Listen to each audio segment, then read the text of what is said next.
تعالیٰ نے فرمایا اب دین کمپلیٹ ہو گیا، اب شریعت نہیں بدلی جائے گی قیامت تک، اس میں رد و بدل نہیں ہوگا۔ جو حرام ہے وہ قیامت تک حرام رہے گا، جو حلال ہے وہ قیامت تک حلال رہے گا۔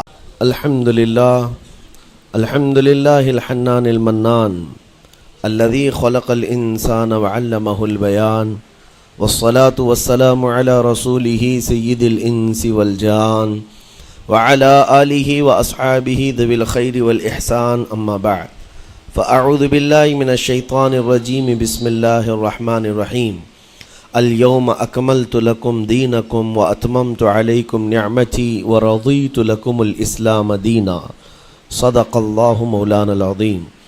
بارگاہ رسالت معاب صلی اللہ تعالیٰ علیہ وسلم میں درود پاک کا ہدیہ پیش کریں۔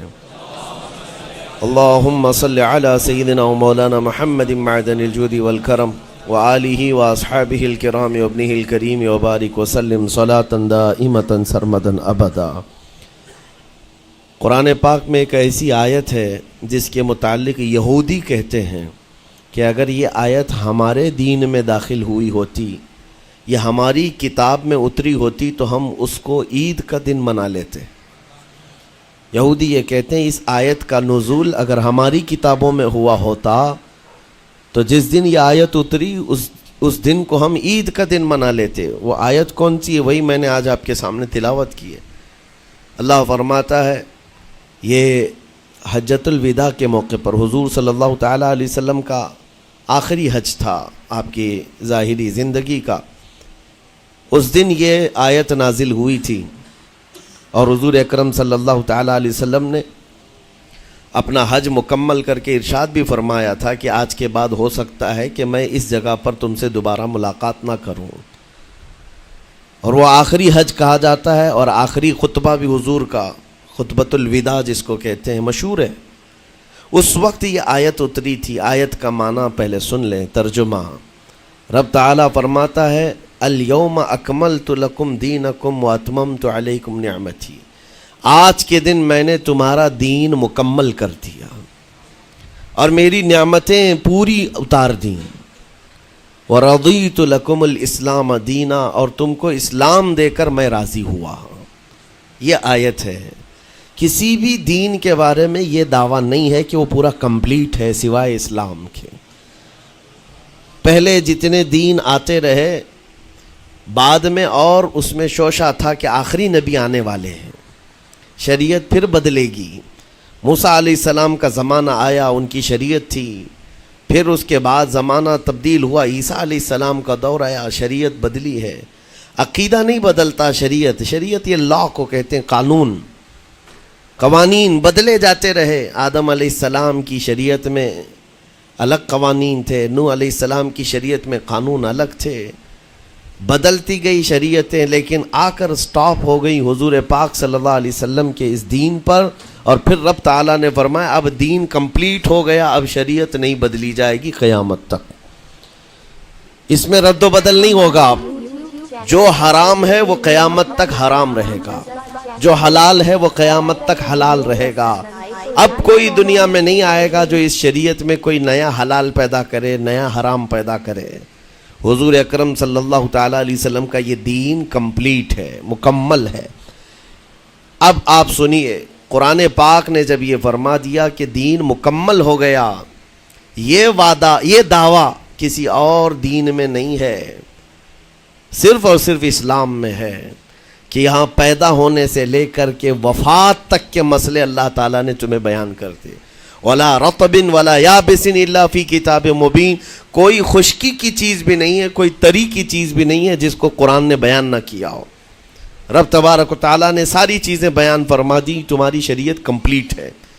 آج تمہیں اپنی زندگی گزارنے کے لیے لا، قانون کسی ایرے غیرے کے پاس سے لینے کی ضرورت نہیں، اسلام ہر قانون تمہیں دیتا ہے، چاہے بچوں کے معاملات ہوں، چاہے جوانوں کے معاملات ہوں، شوہر بیوی کے حقوق ہوں، ماں باپ کے حقوق ہوں، استاد شاگرد کے معاملات ہوں، پڑوسیوں کے حقوق ہوں، تجارت کے، لین دین کے، نکاح کے، خلا کے، عدت کے، طلاق کے، سارے مسائل پورا کا پورا تفصیل کے ساتھ اسلام تمہیں دیتا ہے اس طرح کا کوئی لا پوری دنیا میں نہیں ہے جس طرح اسلام کے پاس ہے۔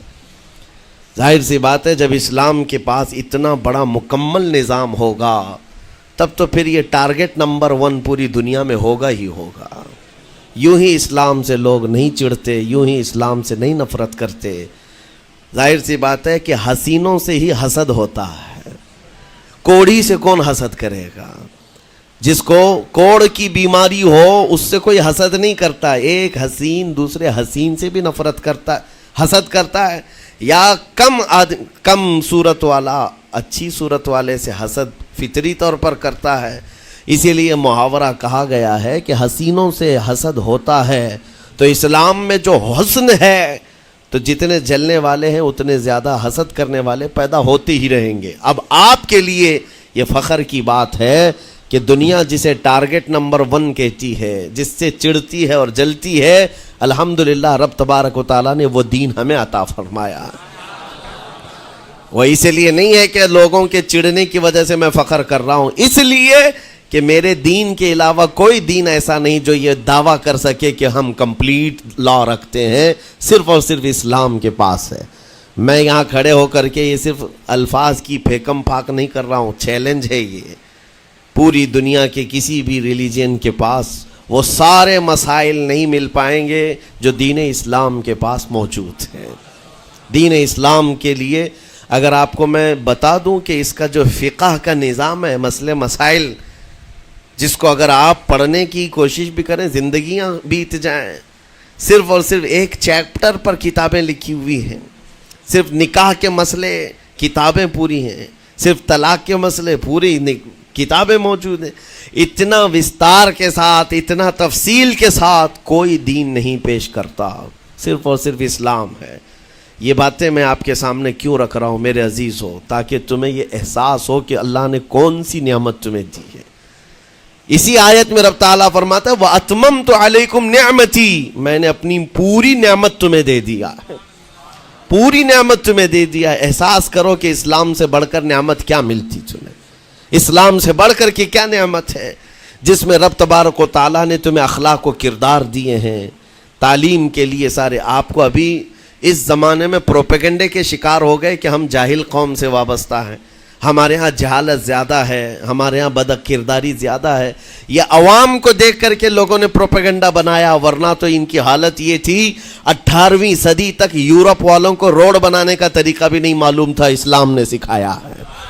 ان کو پارلیمنٹ میں بیٹھنے کا قانون نہیں معلوم تھا، اسلام نے قانون عطا کیے ہیں۔ ان کو عدالت چلانے کے معاملے معلوم نہیں تھے، اسلام نے پوری کتابیں پیش کی ہیں۔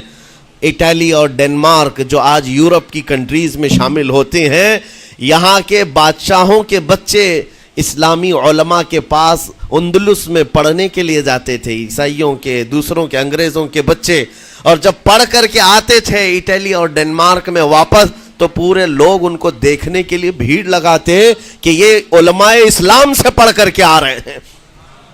دنیا کو قلم پکڑنا سکھایا ہے اسلام نے۔ آپ کو ابھی میں اس موضوع پر نہیں بات کر رہا ہوں جو اسلام نے پوری دنیا کو دیا ہے۔ آج یہ جو گھڑی دیکھتے ہیں نا ہر جگہ پوری دنیا کا ٹائم، سب سے پہلے مسلم علماء نے اس کو ایجاد کیا ہے۔ دنیا کو ٹائم دیکھنے کا طریقہ اسلام نے سکھایا ہے۔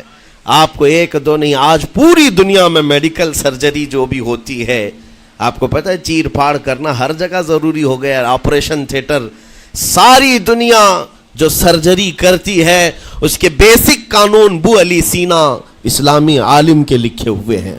آج بھی امریکہ کی یونیورسٹی میں یہ کتاب داخل ہے، کیلیفورنیا میں۔ اسلامی علماء نے جو پوری دنیا کو دیا ہے وہ ایک الگ ٹاپک ہے۔ وہ اس کی ترقی اور عروج کا وقت تھا۔ اسپین میں کیمسٹری میں سب سے پہلے ایجاد کرنے والے علماء موجود ہیں، جابر بن حیان ہیں، جو الجبرا پوری دنیا کو دیا ہے۔ آج ہر یونیورسٹی، ہر کالج میں الجبرا کا سبجیکٹ ہوتا ہے۔ کس نے لکھا ہے؟ دنیا کو چلنے کا سلیقہ اسلام نے سکھایا ہے، بولنے کا طریقہ اسلام نے سکھایا ہے۔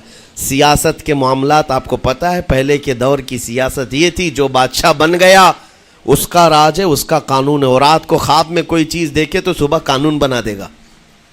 بادشاہوں کا مزاج ہے، خواب میں کوئی چیز نظر آ گئی صبح وہ قانون بن گئی۔ تو یہ تو سلسلہ چلتا تھا پوری دنیا میں، اور آج بھی دنیا اس بات کی قرضدار ہے کہ حقیقت میں سیاست کسی نے سکھائی ہے تو وہ عمر ابن خطاب کی سیاست ہے، صدیق اکبر کی سیاست ہے۔ خلفائے راشدین نے جو حکومت و سیادت کر کے دنیا کو دکھایا ہے اس کی مثال کوئی پیش نہیں کر سکتا۔ اسی لیے ہمارے اس دیش کے جانتے ہیں جن کو موہن داس کرم چند گاندھی کہا جاتا ہے، گاندھی جی کو آج سارے لوگ یاد کرتے ہیں۔ گاندھی نے یہ کہا ہے اپنے دور کے حکومت چلانے والوں کو مثال اگر کوئی دے سکتا ہوں تو ابو بکر اور عمر کی دے سکتا ہوں، کیونکہ یہ کالپنائیں نہیں ہیں، یہ خیالی نہیں ہیں، یہ فیلڈ میں اترے ہوئے لوگ ہیں۔ وہ صدیق اکبر اسلام نے دیا ہے جس نے پوری دنیا کو فاقہ کشی میں خود رہ کر کے لوگوں کی بھوک مٹانے کا سلیقہ عطا کیا ہے۔ اس عمر ابن خطاب کو اسلام نے دنیا میں پیش کیا ہے جس عمر فاروق کا حال یہ ہے پورا مدینہ رات کو سوتا ہے اور یہ خلیفہ وقت گلیوں میں گشت کر رہا ہوتا ہے کہ کوئی بھوکا نہ سو رہا ہو۔ آپ کو پتہ ہے وہ عمر ابن خطاب رات کے وقت گزرتے ہوئے ایک گھر کے قریب سے جا رہے ہیں تو دیکھا ایک مرد باہر بیٹھا ہوا ہے، اندر سے رونے کی آواز آ رہی ہے۔ اس کے مرد سے پوچھا آپ نے، وہ نہیں پہچانتا تھا، آپ کبھی حجاب ڈالتے کبھی پردہ ڈالتے اور رات کو گلیوں میں مدینے کے گشت کر رہے ہوتے۔ اس مرد سے پوچھا کیا معاملہ ہے؟ کہا کہ میری بیوی کے بچے کی ولادت کا وقت قریب آ گیا ہے، درد ذہ میں مبتلا ہے اور گھر میں کوئی نہیں ہے، تکلیف ہے۔ جانتے ہو حضرت عمر فاروق رضی اللہ تعالیٰ عنہ اپنے گھر سے اپنی بیوی کو، اپنی بیٹی کو، اپنی بہو کو بلوایا اور کہا جاؤ یہاں پر گھر میں بچے کی ولادت ہونے والی ہے، اس کی تیمارداری کرو۔ صبح تک خلیفۃ المسلمین کے گھر کی عورتیں ایک غریب کے گھر کی عورت کی تیمارداری کر رہی ہیں۔